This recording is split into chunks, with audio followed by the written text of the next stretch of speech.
Bonjour à tous, comme il m'a été demandé, je fais une leçon de quelques minutes sur la généralité sur des suites numériques.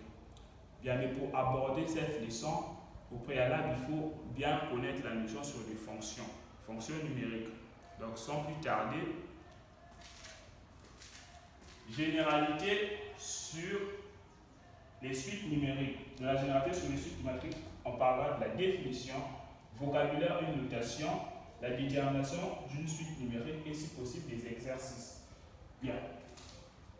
La définition.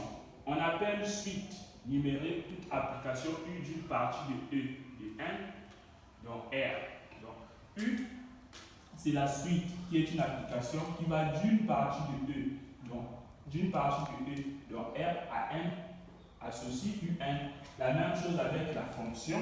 Une fonction, c'est une application qui va aller de E, donc une partie de R vers R. C'est-à-dire qu'une fonction va prendre un nombre réel pour donner un autre nombre réel. Donc la suite aussi, ça va aller d'une partie de N, donc ça va prendre un ensemble, ça va transformer un ensemble quelconque des entiers naturels, un ensemble quelconque des entiers naturels en des nombres réels. Ça, c'est les parallélismes qu'on peut avoir entre une suite et une fonction. Donc, une suite n'est autre qu'une fonction, une application, mais qui va, donc, l'ensemble des départ sont des entiers naturels. Vocabulaire. Un est appelé terme général de la suite, ou terme courant N. Donc, le UN ici, c'est le terme général de la suite, ou terme courant N, tel que la fonction f de x. Donc, la fonction est définie par f de x, la suite aussi est définie ou donnée par UN. La suite de termes général UN sera notée tel qu'il est écrit ici, ou simplement UN.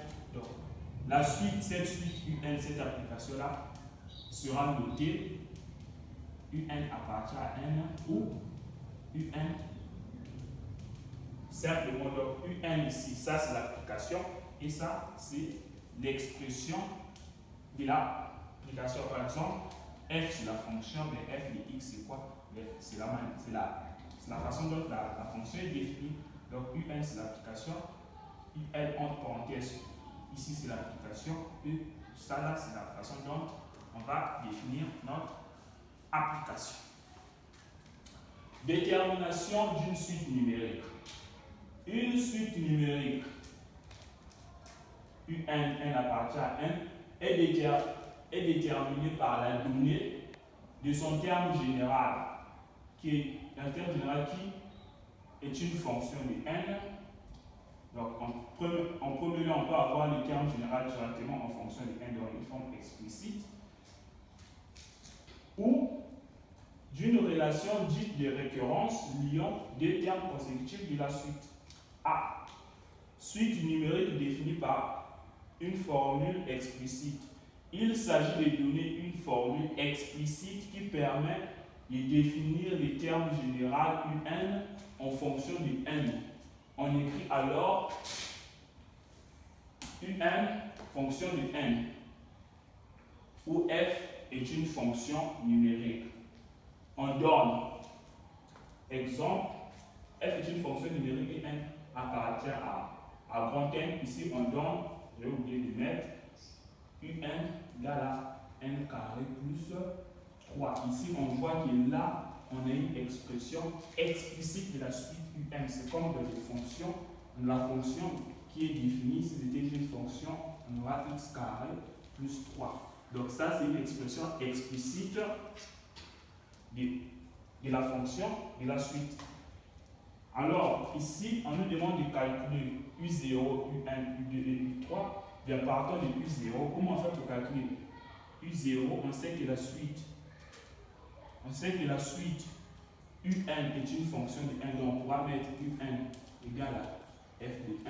Mais logiquement, pour calculer U0, il faut simplement remplacer là où il y a n par 0. C'est comme si c'était une fonction calculée l'image au point 0. Mais donc ici, qu'est-ce qu'on fait? U0, on remplace par cette expression là où il y a n par 0, on obtient 0 au carré plus 3, ça nous donne quoi? 3. Donc ici, on a U0 égale à 3.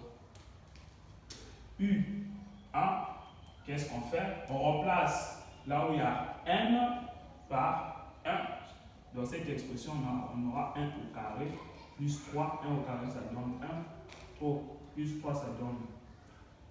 Donc 1 plus 3, qui nous donnera 4. Et donc on a U1 égale à 4. Ainsi de suite, on pourra calculer U2 et U3, mais en remplaçant à chaque instant là où il y a 1 par l'indice associé. Bien. Suite numérique définie par une relation de récurrence. Dans ces cas, on donne le premier terme de la suite et une relation liant des termes consécutifs. On a UP. On a UP et UN plus 1 en fonction de UN. P, indice du premier terme.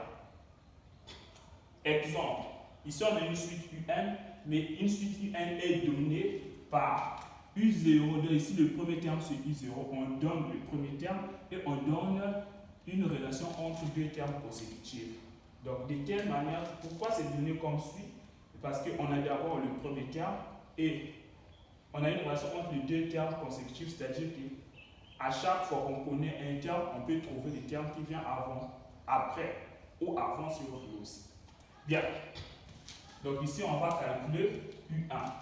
Mais comment on fait pour calculer U1? Ici, on a U0. Là, on a n plus 1 et là, on a n. Bien, pour calculer U1, il suffit de prendre pour n égale à 0. Pour n égale à 0, cette relation-là devient U0 plus 1 égale à 3. U ici, n ici, 0 plus 2. Mais 0 plus 1, les deux là sont des indices. Donc on a U1 qui est égal à 3, U0 plus 2. Qu'est-ce qu'on fait? On remplace U0 par 3, donc on aura 3 fois 3 plus 2. 3 fois 3, ça fait 9, plus 2, ça fait 11. Donc on a U1 égal à 11. Et la suite, on fait de même pour U2.